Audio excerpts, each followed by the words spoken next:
नमस्ते रुद्रमन्यव उतोत इखवे नमः।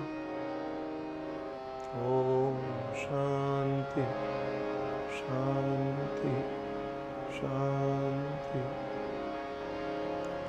भद्रं नो अपि वातयमनः। ओम शांति शांति शांति। आनन्दमानन्दकरं प्रसन्नं ज्ञानस्वरूपं निजभावयुक्तं योगीन्द्रमीड्यं भवरोगवैद्यं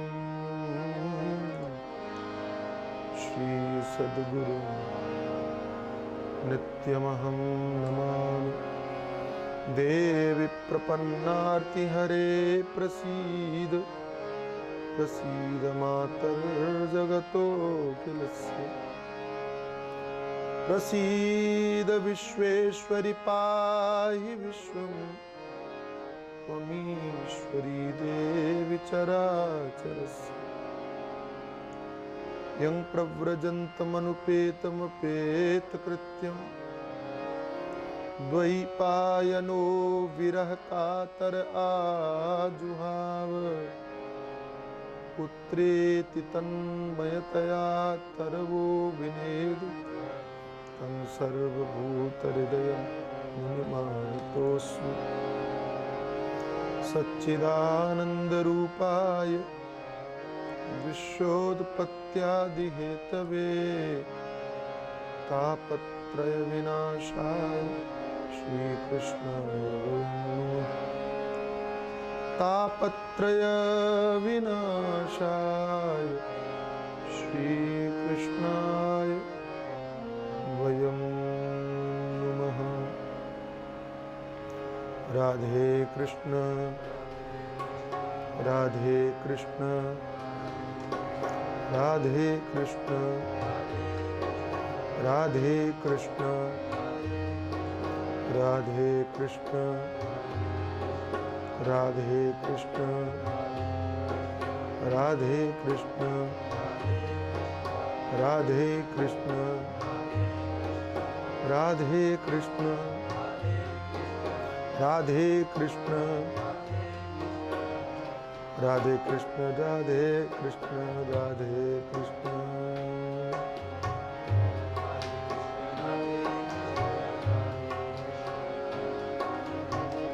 राधे कृष्ण राधे कृष्ण राधे कृष्ण।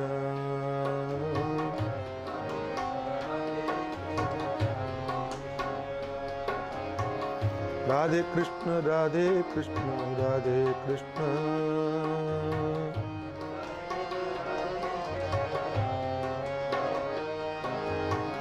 राधे कृष्ण राधे कृष्ण राधे कृष्ण।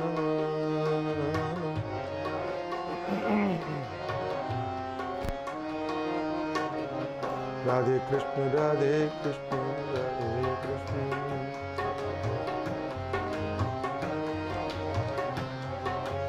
राधे राधे राधे कृष्ण राधे कृष्ण राधे कृष्ण।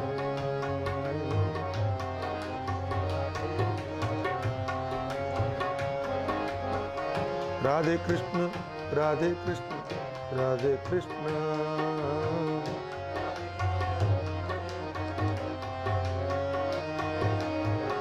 राधे कृष्ण राधे कृष्ण राधे कृष्ण। राधे कृष्ण राधे कृष्ण कृष्ण राधे कृष्ण राधे कृष्ण राधे कृष्ण।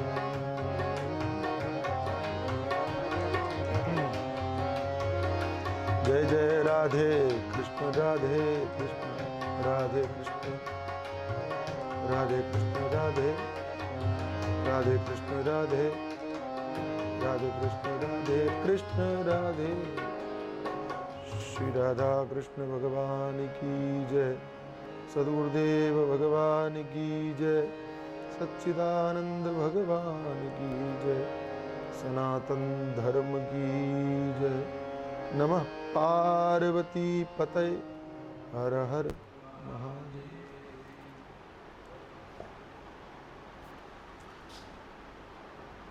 धाम्ना स्वेन सदा निरस्तकुहकं सत्यं परं धीमहि धर्मः प्रोजितकैतगोत्र परमो निर्मत्सराणां सताम् वेद्यं वास्तवमत्र वस्तु शिवदं तापत्रयोन्मूलनं श्रीमद्भागवते महामुनिकृते किं वा परैरीश्वरः सद्यो हृद्यवरुध्यते त्रिकृतिभिः शुश्रूषिभिः तत्क्षणात्।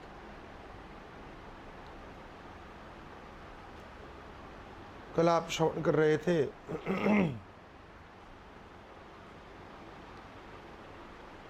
कि भगवान के विषय में कोई संशय मत करो,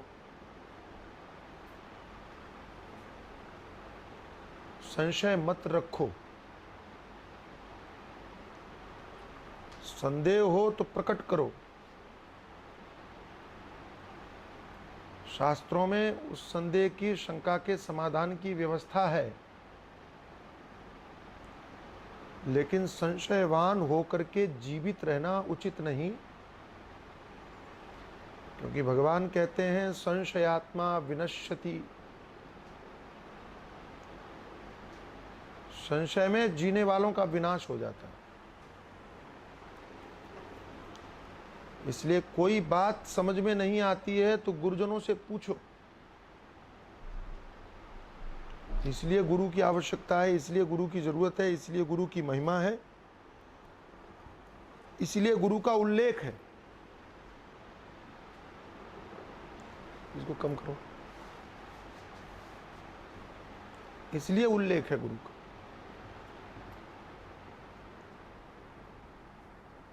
हमारे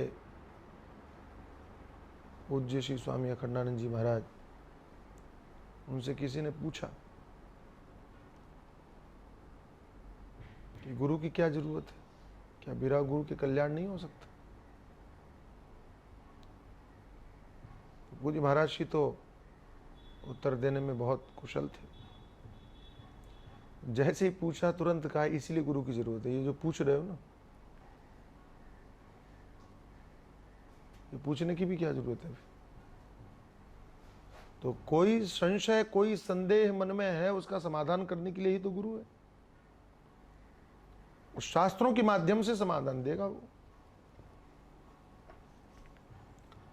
तो ईश्वर साकार भी है, ईश्वर निराकार भी है, ईश्वर कण-कण में भी है, ईश्वर मंदिरों में भी है,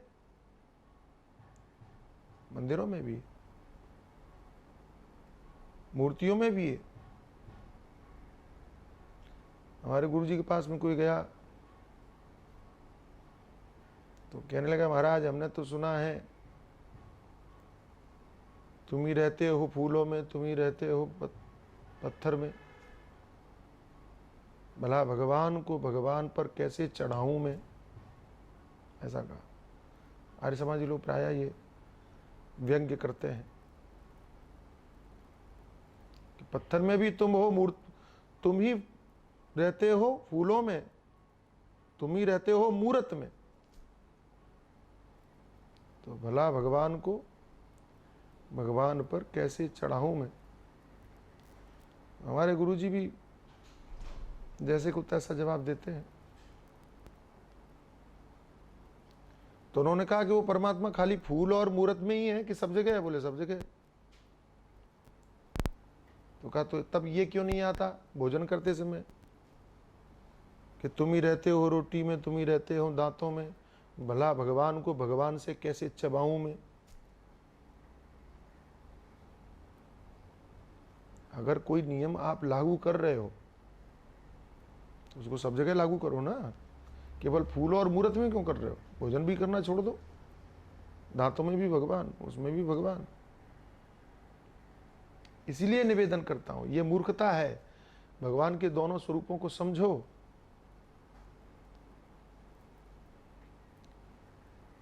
तो वो परमात्मा का वास्तविक रूप क्या है, ये बढ़िया बात है। तो कहा सत्यम परम धीमहि, सत्य, और सत्य ही ईश्वर है। ठीक, इसको हम ऐसे भी कह सकते हैं कि ईश्वर ही सत्य है, ब्रह्म ही सत्य है। ब्रह्म सत्यम जगन मिथ्या जीवो ब्रह्म ही बना पर। कई लोगों ने तो इस सिद्धांत का भी बड़ा मजाक बनाया। लेकिन जिन्होंने मजाक बनाया, फिर कहता हूं, मजाक वो लोग बनाते हैं जिन्हें सिद्धांत के विषय में जानकारी नहीं है, पता नहीं,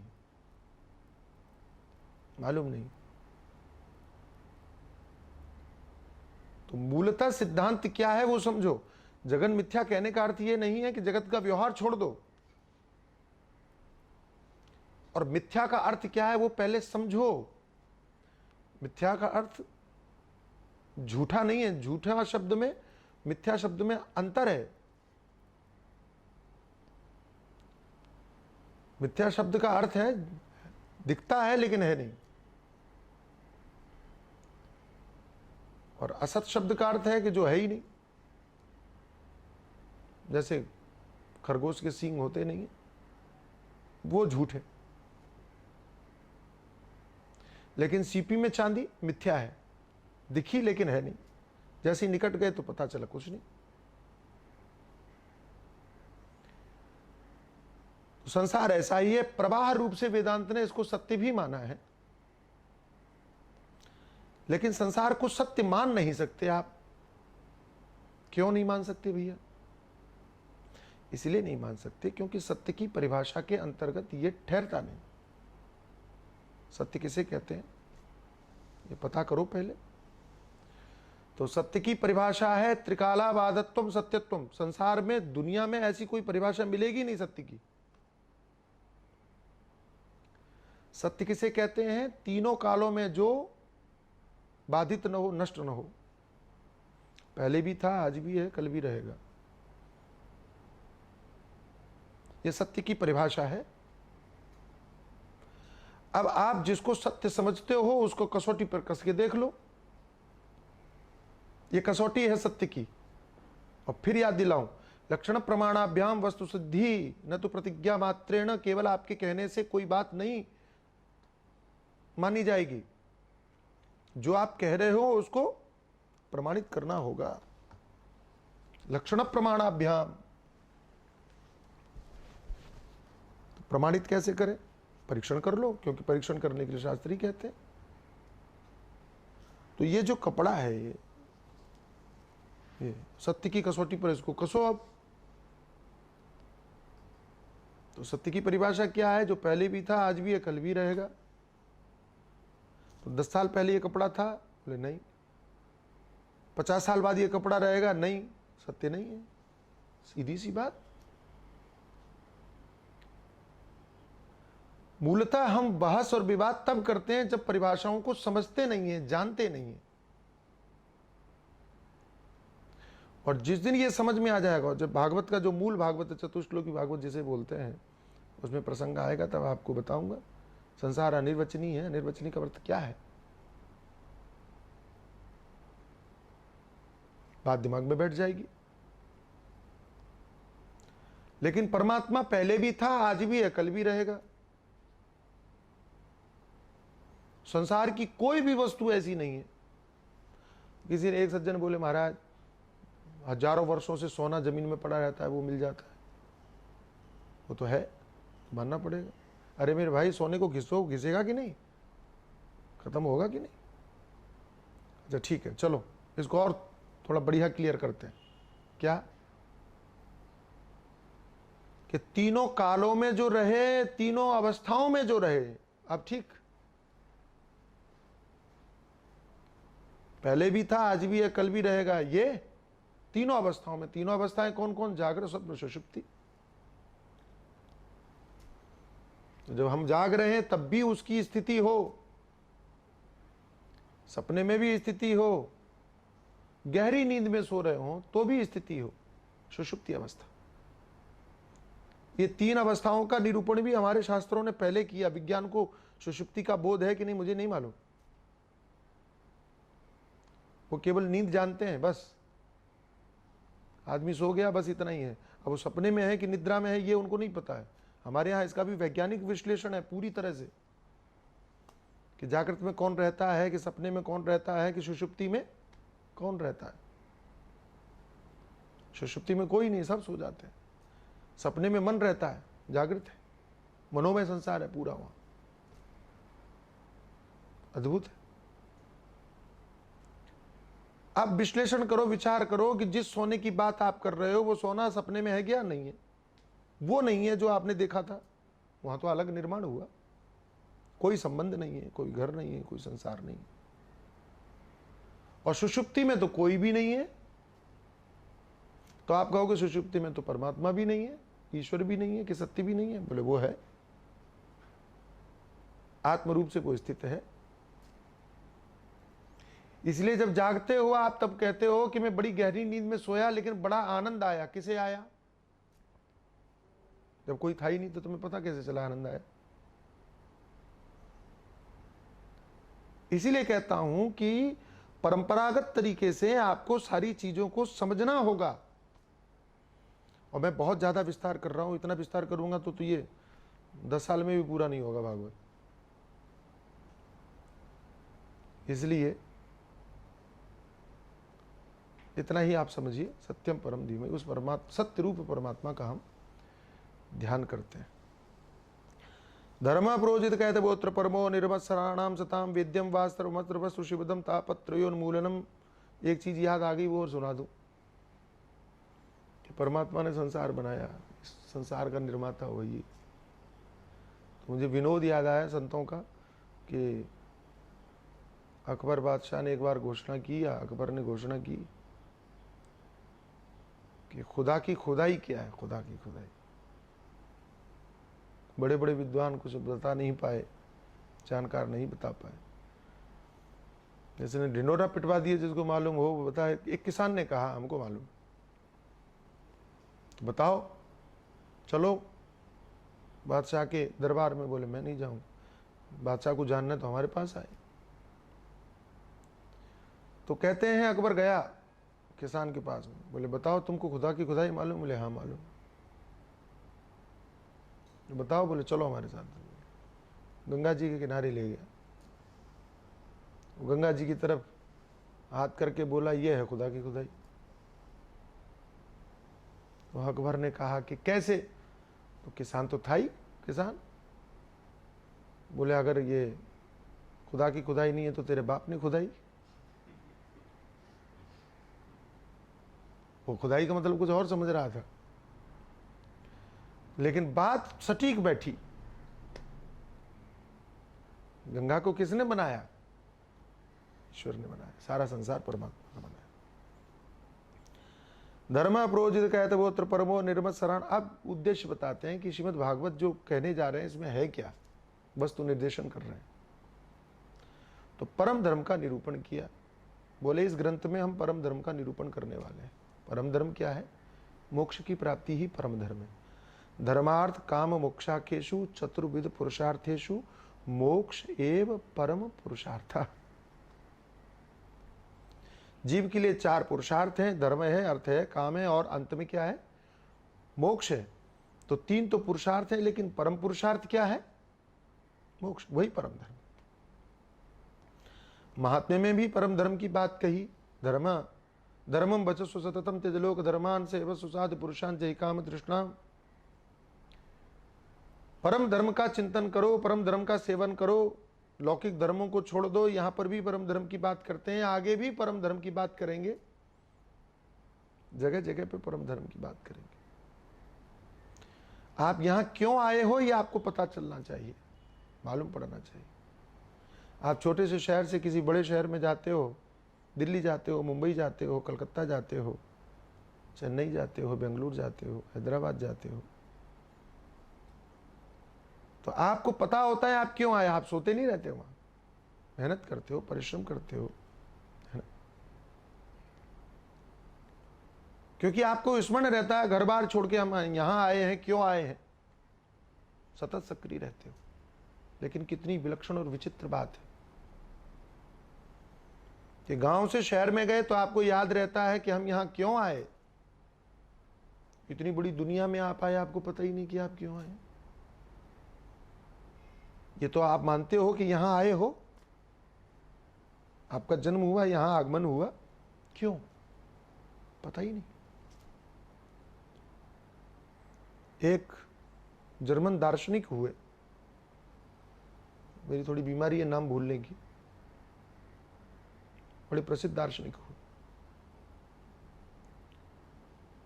और वो भारतीय उपनिषदों को उन्होंने जब पढ़ा तो उनके दिमाग चकरा गया।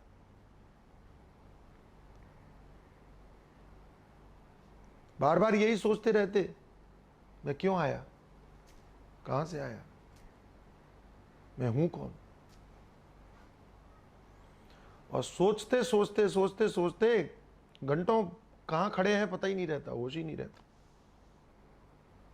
एक बार एक बगीचे में खड़े थे, रात के 2 बज गए, तो माली ने आके कहा, तुम कौन हो, कहां से आए हो, किस लिए आए हो। तो उनको झटका लगा और आश्चर्य से पूछने लगा कि अगर ये पता होता तो यहां क्यों खड़ा होता। तुम तो उन्हीं प्रश्नों को पूछ रहे हो जिनमें मैं उलझा हुआ हूं। तब कहते हैं कि किसी भारतीय संत से जब उनका संपर्क हुआ, उनका समाधान हुआ। और मूल प्रश्न ये 3 है, कौन हो, कहां से आए हो, किस लिए आए हो। तीनों प्रश्नों का समाधान भागवत में मिलेगा, तीनों प्रश्नों का समाधान हमारे सभी पुराणों में मिलेगा, वेदों में मिलेगा, उपनिषदों में मिलेगा, दर्शनों में मिलेगा, वेदांत दर्शन में मिलेगा। मूलतः कौन हो, और ये 3 प्रश्न याद रखना सदैव, खोजना इनको, पूछना, कौन हो, कहां से आए हो, किस लिए आए हो। और श्रीमद् भागवत जब आप पढ़ेंगे, सुनेंगे, श्रवण करेंगे तो इन तीनों चीजों का समाधान आपको दिखाई पड़ेगा। समाधान केवल कथा नहीं, समाधान दिखाई पड़ेगा। तुम कौन हो ये भी पता चलेगा, कहां से आए हो ये भी पता चलेगा, किस लिए आए हो ये भी पता चलेगा। तो यहां बताया कि किस लिए आए हो ये हम बताएंगे। धर्म प्रोचित कह देते, वेद्यम वास्तव वस्तु शिवदम तापत्रयोन्मूलनम। ये जो भागवत जो हम कहने जा रहे हैं ये कल्याणप्रद है, तीनों तापों को मिटाने वाला है। दैहिक, दैविक, भौतिक 3 तापों से सब ग्रसित हैं और सभी तापों से बचना चाहते हैं, लेकिन समस्या यह है कि हम लोग गलत। अच्छा एक बात बताओ, आप अगर पेड़ हटाना चाहते हो तो क्या करते हो, जड़ पे प्रहार करते हो। लेकिन अगर कोई पेड़ हटाना चाह रहा है, पत्तियां तोड़ना शुरू करे, बोले क्या कर रहे हो, बोले पेड़ को हटाना चाह रहे हैं। तो ये क्या कर रहे हो, बोले पत्तियों से शुरू कर रहे हैं, तभी तो हटेगा, नहीं तो कैसे हटेगा। और थोड़ा सा विचार करके सोचना कि पत्तियों को तोड़ना शुरू करोगे, जब तक दूसरी तरफ पहुंचोगे तब तक ये जहां तोड़ी थी ये दूसरी आने लगेंगी, और उधर तोड़ करके समाप्त करोगे तब तक इधर पहुंचोगे तो उधर से शुरू हो जाएंगी। यानी पेड़ तो नष्ट होगा नहीं, तुम्हारी मेहनत होती रहेगी। ऐसे ही आप एक दुख को मिटाने की कोशिश करते हो, वो मिट जाता है, दूसरे को मिटाने की कोशिश करते हो, तीसरा, चौथा, और मिटाते मिटाते जब तक पहुंचते हो तब तक फिर दूसरे शुरू हो जाते हैं। विचार किया नहीं किया। पहले आप अपने दुख निजी मिटाने की कोशिश कर रहे थे, फिर पत्नी के भी शामिल होने लगते हैं, फिर बच्चों के भी शामिल होने लगते हैं, फिर बहू के भी शामिल होने लगते हैं, फिर पोतों के भी शामिल होने लगते हैं, और जिंदगी समाप्त हो जाती है, दुख समाप्त नहीं होते। क्यों? क्योंकि जड़ नहीं ढूंढी, जड़ पर प्रहार नहीं किया। ये शास्त्र, संत, महात्मा, गुरु, सदगुरु दुख की जड़ पर प्रहार करना सिखाते हैं आपको।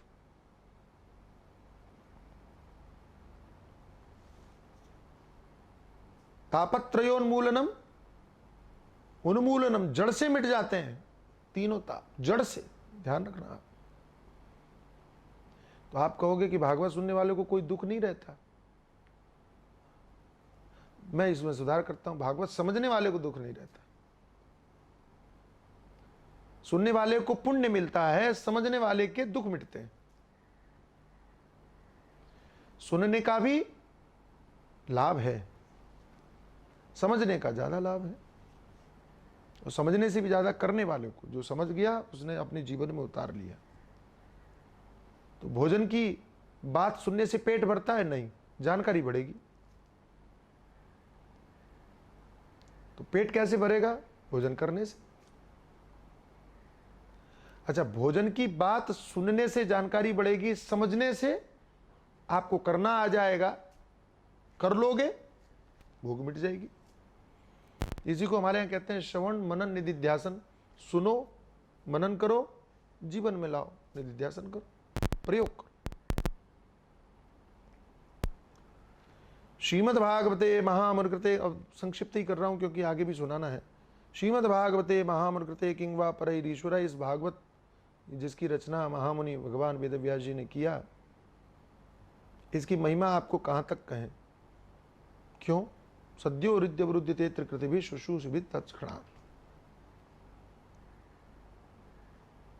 कि इसको सुनने की जब आप अभिलाषा करते हो, कामना करते हो कि हमें कथा श्रवण करनी है, तो इस कथा की महिमा इतनी है कि स्वयं भगवान भी और आके कानों के द्वारा प्रविष्ट होकर आपके हृदय में बैठ जाते हैं। क्यों? भगवान भी सुनना चाहते हैं, भगवान को भी ये कथा प्रिय लगती है, ऐसा इस कथा की महिमा को कहा।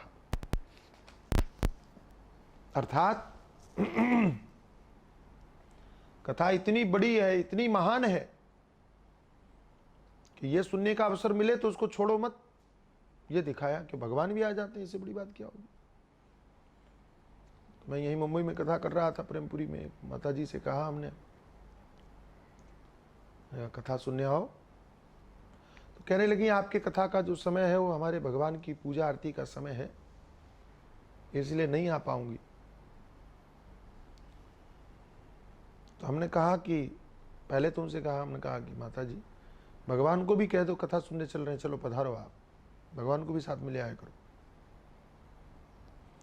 विग्रह से मत लाओ, हाथ जोड़ के ले आओ। हमारी एक बंगाल में है असीम कुमारी जी, उनकी बेटी है, वो तो भगवान को ही लेके चलती है जहाँ भी जाएगी। वो कथा में भी जाए तो भी, दर्शन करने मंदिर में जाए तो भी, वाराणसी में गए तो विश्वनाथ भगवान का दर्शन करने तो भगवान को साथ में लेके चली।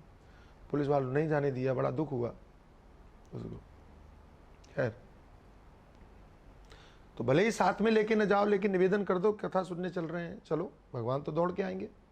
तो मैंने कहा कि आप किसकी पूजा करती हो? बोले भगवान की। हमने कहा भगवान तो कथा सुनने चले आते हैं, तो पूजा किसकी करती हो? बैकुंठ में भी नहीं रहते वो तो। तात्पर्य क्या है? तात्पर्य यह है कि भगवान कथा को महत्व दे रहे हैं तो आप भी दो। कथा ही तो भगवान से जोड़ेगी। और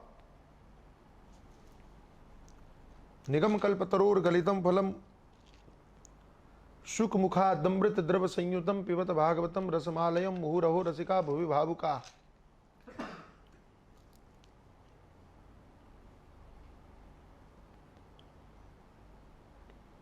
यहां कहा, यह श्लोक बड़ा प्रसिद्ध है, वेद रूपी कल्प वृक्ष का परिपक्व फल है श्रीमद् भागवत। तो वेद क्या है? यहां रूपक बनाया, वेद है कल्प वृक्ष। और कल्प वृक्ष के विषय में ख्याति है कि उसके नीचे जो बैठ जाए तो जो भी कामना कर ले उसको उसकी उपलब्धि हो जाती है, प्राप्ति हो जाती है। तो वेद कल्प वृक्ष हैं, जो कामना करो सबकी सिद्धि वेदों में है, सबकी, धर्म की भी, अर्थ की भी, काम की भी, मोक्ष की भी। वेदों में धर्म की सिद्धि भी है, वेदों में अर्थ की सिद्धि भी है, धन प्राप्ति के उपाय भी हैं, कामना पूर्ति के उपाय भी हैं, मोक्ष की सिद्धि भी है। कल्प वृक्ष हैं, साक्षात कल्प वृक्ष हैं वेद, कल्पतर। उनका आश्रय लेने से सब कुछ हो सकता है। कहा श्रीमद् भागवत क्या है? बोले उन्हीं वेदों का परिपक्व फल है, वो वृक्ष है श्रीमद् भागवत फल है। ऐसी तुलना क्यों की भैया? तो कहा वेदों आप पढ़ने जाओगे समझ में नहीं आएंगे, है तो वेदों में सब कुछ, समझ में नहीं आएगा, पल्ले ही नहीं पड़ेगा कुछ। पेड़ में सीधे अगर आप डाली लेके खाने लगो तो आम का रस स्वाद थोड़ी मिलेगा, वृक्ष है ना वो तो। लेकिन उसका रसास्वादन लेना है तो फल में लो। तो वेदों में सीधे आनंद तो नहीं आएगा, सुनने में बढ़िया लग सकते हैं, देखने में बढ़िया लगता है वृक्ष कई बार, तो वेद मंत्र कोई स्वर में पढ़े तो बड़ा आनंद आता है। और विशेष करके जो शैली पढ़ने की है एक वेदों की, वेद मंत्रों की, क्या नाम है, बहुत बढ़िया तरीके से पढ़ते हैं। हम लोग पुरी में थे, घनपाठ। घनपाठ तो ऐसी शैली है कि वो तो सम्मोहित कर दे, लयबद्धता है, क्रम है, और समूह में वो जो पाठ होता है, मैं पूरे विश्वास के साथ कहता हूं कि वेदों का घनपाठ अगर कोई सुने तो चंचल से चंचल व्यक्ति भी समाहित हो जाए, ऐसा आनंदित करने वाला वो दृश्य देखने लायक होता है, सुनने लायक होता है। लेकिन ये परंपराएं सीमित हो गई हैं। मेरी बहुत बड़ी अभिलाषा है कि इनका विस्तार होना चाहिए। लोग तो जानते ही नहीं है कि वेद पाठ क्या होता है, लोगों को पता ही नहीं है कि घनपाठ क्या होता है। अद्भुत स्वर लहरी होती है, जैसे क्रमबद्धता होती है और सब समूह में बैठ के ब्राह्मण देवता पाठ करते हैं, रोमांच होने लगता है, आनंद। आदमी का मन अपने आप शांत हो जाए, शांत करने के लिए उसको कुछ नहीं करना पड़ेगा, ठीक है, लेकिन समझ में कुछ नहीं आएगा। क्या पढ़ रहे हैं पता नहीं, अच्छा क्या पढ़ रहे हैं पता नहीं, लेकिन उसका मतलब क्या है वो तो बिल्कुल भी पता नहीं। तो हम लोग भी कोई मंत्र पढ़े, वेद मंत्र बोले, नमस्ते रुद्रमन्यम तो कवे नमः भाव्यामते ते नमः जाते रुद्रशिवा तनु घोरा पाप काचनीतया नस्तनवासंतमया गिरिशंता विचाकशी। कोई भी मंत्र पढ़े, वेद मंत्र पढ़े, कृष्ण रसा वर्तमान और निवेशन, कोई भी मंत्र पढ़े तो सुनने में हो सकता है मधुर लगे, अच्छे लगे, लेकिन इनका अर्थ क्या है नहीं मालूम। और अर्थ समझने में भी बड़ा समय लगने वाला है, क्योंकि वो बड़ी उच्च कोटि के लोगों के लिए है। बोले श्रीमद् भागवत फल है तो छोटा भी है, एक एक है, पूरा पेड़ नहीं, पेड़ के पास बैठने की जरूरत नहीं है। आप अपने लिए भी उसका उपयोग कर सकते हो, निजी अपने लिए प्रयोग कर सकते हो, और उसको जब ग्रहण करते हो फल को, बड़ा आनंद आता है, रस मिलता है। तो श्रीमद् भागवत क्या है, वो रस स्वरूप फल है, परिपक्व कच्चा फल नहीं है। कच्चे फल में तो स्वाद नहीं आता, पक जाए तो ज्यादा बढ़िया लगता है। सुख मुखादमृत द्रव्य संयुतम, किसी फल को तोता जूठा कर दे तो कहते हैं वो मीठा ही होगा, मधुर ही होगा। ऐसे ही इस परिपक्व फल को भगवान सुखदेव ने अपने मुख से कहा, तो भगवान सुखदेव के मुख का उच्चिष्ट है, जूठा हो गया, गारंटी है कि ये मधुर होगा, विश्वास है। पिबत भागवतम रसमालयम, भागवत रूपी रस का पान करो, ऐसा कहा। पंक्ति के विद्वानों ने कई अर्थ किए, और विद्वानों की तो बातें तो बड़ी महान है, लक्षण। उन सब बातों को तो कहूं तो फिर कथा अति विस्तार लेगी। हम तो आपसे अपने गुरुजनों के कृपा प्रसाद को केवल बांटने का या आपस में व्यवहार करने का काम कर रहे हैं, कोई विद्वता दिखाने का काम नहीं कर रहे, या विद्वता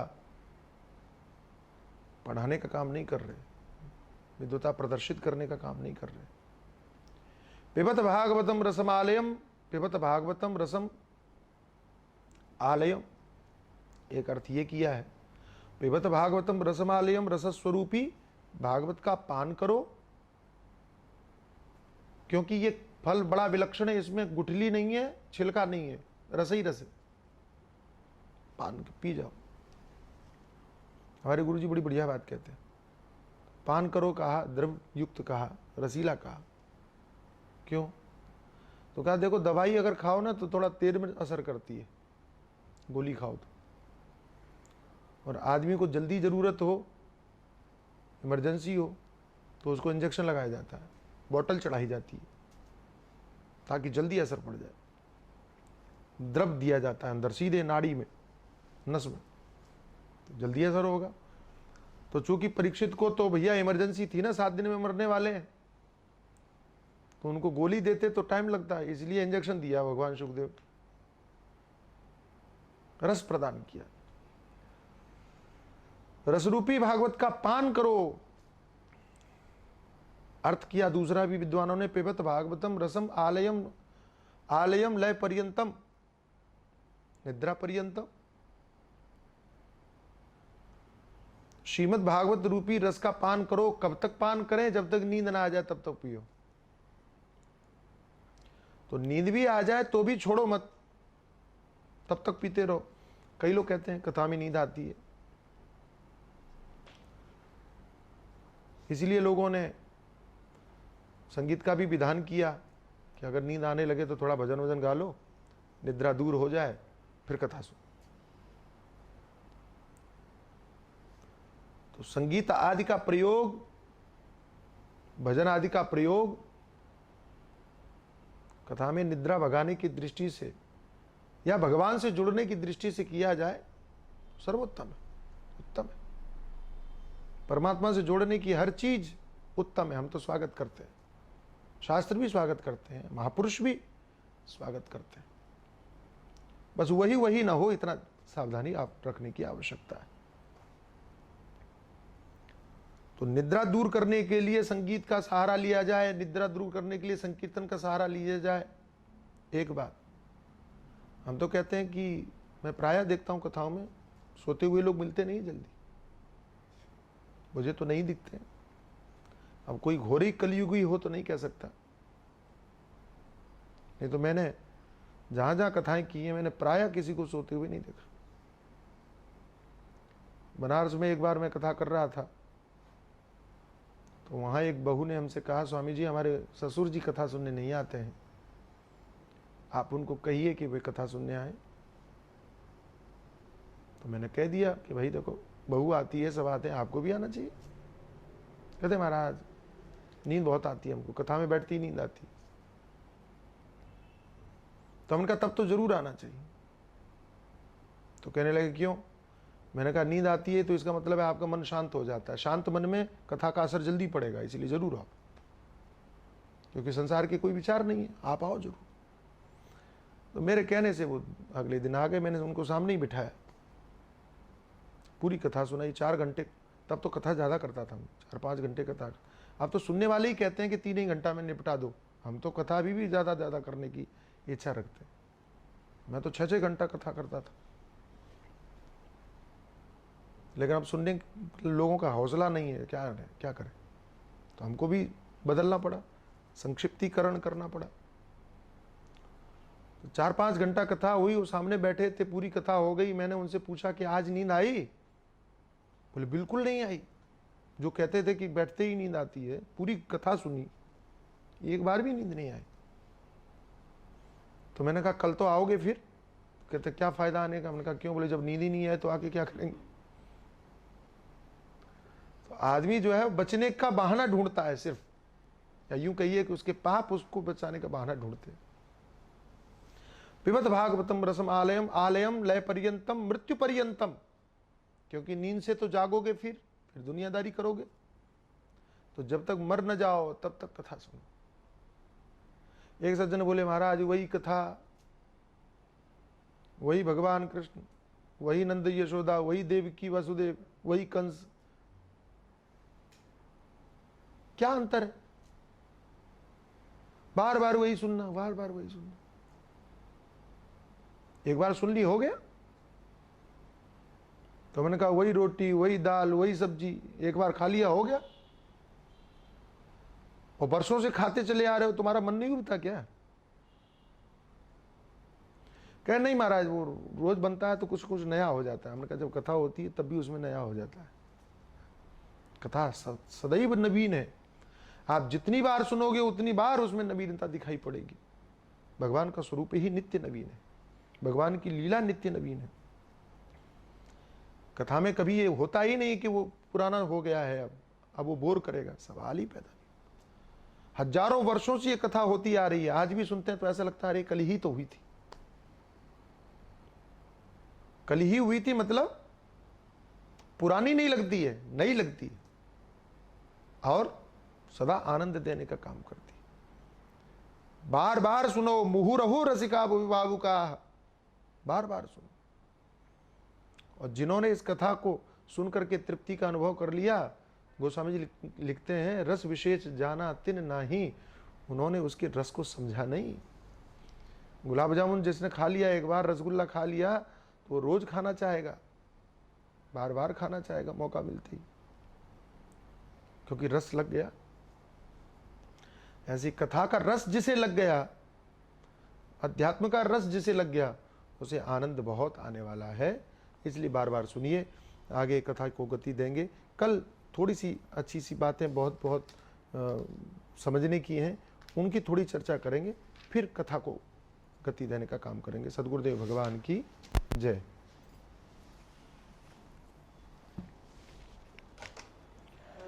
राधे राधे राधे राधे राधे गोविंद,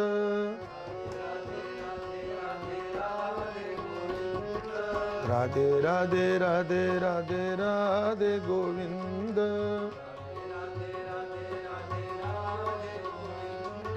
वृंदावन चंद्र, वृंदावन चंद्र, अनाथ नाथ दीन बंधो राधे गोविंद, राधे राधे राधे राधे राधे राधे गोविंद,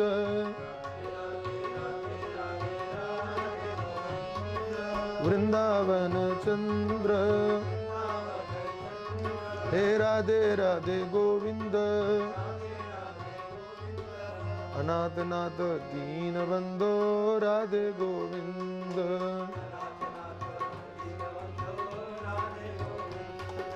नंद मुकुंद नवनीत चोर राधे गोविंद,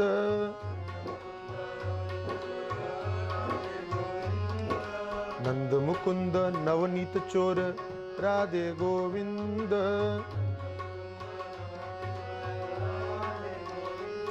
हे राधे राधे गोविंद,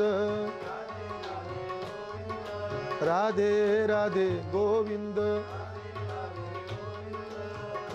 नाथ नाथ दीन बंधो राधे गोविंद,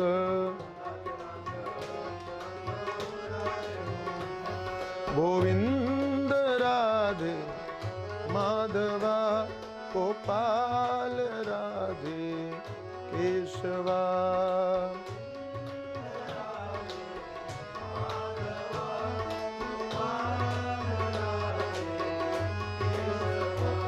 गोविंद राधे माधवा गोपाल राधे केशवा,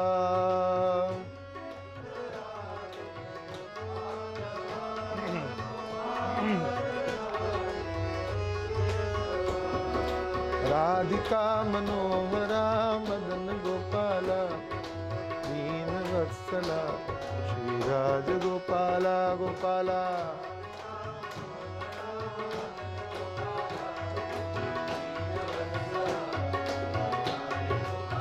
गोपाला राधिका मनोहरा मदन गोपाला दीन वत्सला श्री राज गोपाला गोपाला,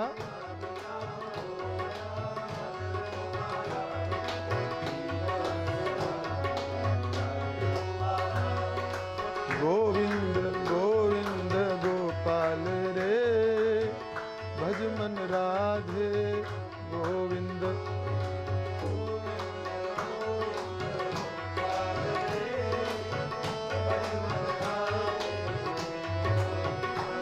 गोविंद राधे माधवा गोपाल राधे केशवा,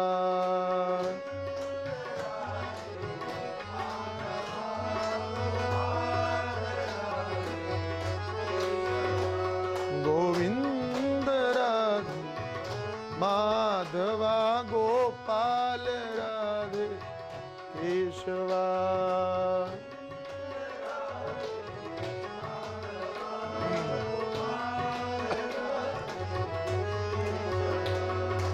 राधिका मनोहरा मदन गोपाला दीन वत्सला श्री राज गोपाला गोपाला।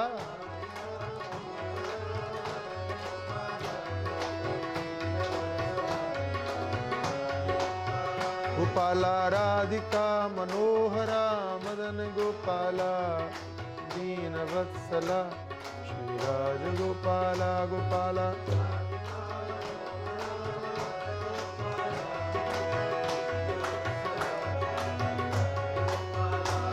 हरे गोविंद गोविंद गोपाल रे भज मन राधे गोविंद।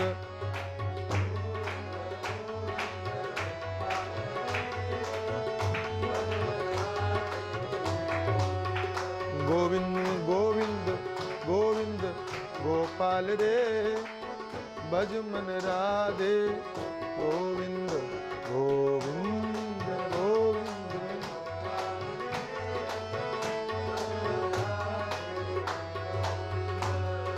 राधे गोविंद राधे गोविंद राधे गोविंद जय राधे गोविंद जय राधे गोविंद जय जय राधे गोविंद जय जय राधे गोविंद। श्री राधा गोविंद भगवान की।